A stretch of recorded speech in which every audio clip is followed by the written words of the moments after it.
बौद्ध शिक्षा का केंद्र था। तो देखिए ये बात हो रही है उस समय की, जो लगभग 480 बीसी की बात हो रही है। इस समय जो बौद्ध शिक्षा का केंद्र कौन था, तो ये था विक्रमशिला। अगला क्वेश्चन है कि भारत में सबसे बड़ा बौद्ध स्तूप कहाँ पर है। बौद्ध स्तूप पूछा जा रहा है। जैसा कि आपको पता होगा कि जो बौद्ध धर्म है उसमें स्तूपों का बड़ा मान है। तो यहाँ पे जो बौद्ध स्तूप है और सबसे बड़ा, ये कहाँ पे है, तो ये है सांची में। अगला क्वेश्चन कि किस शासक ने बौद्धों के लिए विख्यात विक्रमशिला विश्वविद्यालय की स्थापना की। किस शासक ने, तो जब भगवान बुद्ध की मृत्यु हो जाती है लगभग 483 बीसी में, उसके बाद बौद्ध धर्म के विकास के लिए काम होने शुरू हुए। तो यहाँ पे जो राजा धर्मपाल था उसने विक्रमशिला विश्वविद्यालय को बनवाया। अगला क्वेश्चन है कि जैन ग्रंथ कल्पसूत्र के रचयिता कौन है। तो देखिए जो जैन धर्म होता है महावीर स्वामी वाला, इसमें एक बुक है और इसका नाम है कल्पसूत्र। आपको बताना है इसके रचयिता का नाम।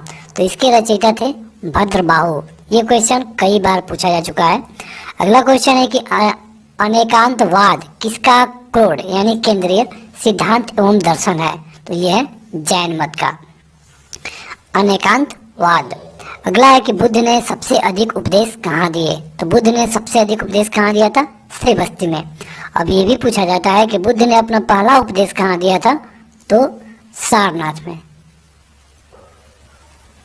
सारनाथ कहाँ है, तो वाराणसी में है। वाराणसी किस नदी के किनारे है, तो यह है गंगा के। गंगा भारत की सबसे बड़ी नदी है और इसकी लंबाई है 2500 किलोमीटर लगभग। अगला क्वेश्चन कि किसके द्वारा तृतीय बौद्ध संगति को संरक्षण प्रदान किया गया था। तो देखिए बात हो रही है तृतीय बौद्ध संगति की, तो ये करवाया गया था अशोक के द्वारा। पहली बौद्ध संगति हुई थी 483 में, दूसरी 383 में और तीसरी 251। कभी कभी ये 52 या फिर 55 भी मिलता है, तो आपसे ईयर कभी नहीं पूछा जाएगा। और चौथी हुई थी प्रथम शताब्दी में, सदी में। तो यहाँ पे बात हो रही है तीसरे बौद्ध संगति की, तो ये करवाया गया था अशोक के द्वारा। अगला क्वेश्चन कि बौद्ध ग्रंथ पिटकू की रचना किस भाषा में की गई है। तो देखिए अभी जो आपसे पूछा गया था कल्पसूत्र, ये था जैन धर्म का, लेकिन यहाँ पे पूछा जा रहा है बौद्ध धर्म के एक ग्रंथ जिसका नाम है पिटको। तो इसकी रचना किस भाषा में की गई है।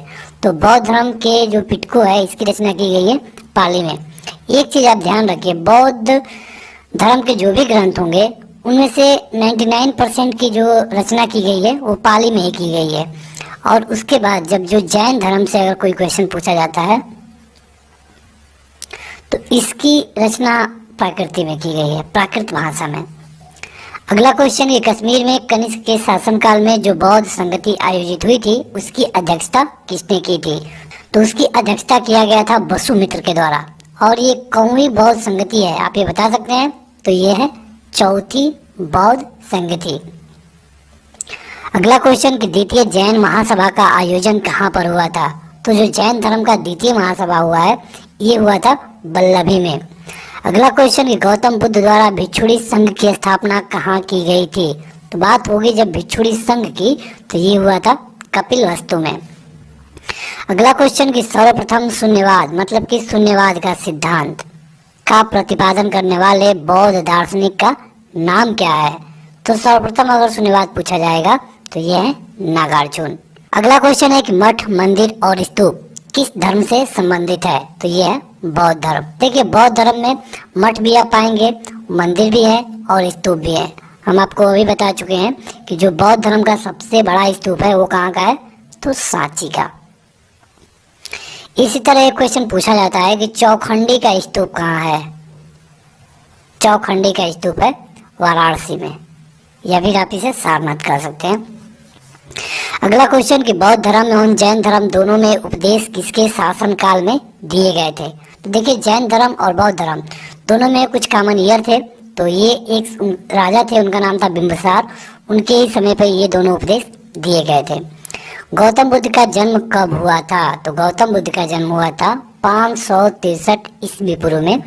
अब इनकी मृत्यु कब हुई थी, तो ये हुई थी 483 ईस्वी पूर्व में। कहाँ पे हुई थी, तो कुशीनगर। कुशीनगर मतलब कहाँ, देवरिया, देवरिया मतलब उत्तर प्रदेश। कितने साल जिए? लगभग 80 साल तक। आगे बढ़े उससे पहले अगर आपने इस वीडियो को लाइक नहीं किया है तो इसे लाइक कर दीजिए। अगला क्वेश्चन है कि त्रिपिटक ग्रंथ किस धर्म से संबंधित है? तो त्रिपिटक है बौद्ध धर्म से। देखिए ये सारे क्वेश्चन बार बार पूछे गए हैं, आपको इस वीडियो को 2 से 3 बार देखना है और अगर आप इस तरह करते हैं तो आपको ये सारे क्वेश्चन याद हो जाएंगे, क्योंकि ये उतने हार्ड नहीं है, लेकिन सच्चाई यही है कि ये कई बार पूछे जा चुके हैं।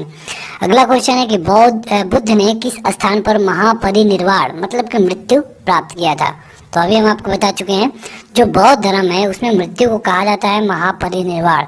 जब भगवान बुद्ध की मृत्यु हो गई तो उसे महापरिनिर्वाण कहा गया, लेकिन ये हुई कहाँ पे थी? तो कुशीनगर मतलब कि आज के देवरिया में। अगला क्वेश्चन कि गौतम बुद्ध ने अपना प्रथम उपदेश कहाँ दिया था? तो ये दिया था इन्होंने सारनाथ में। किस भाषा में दिया था? तो पाली में।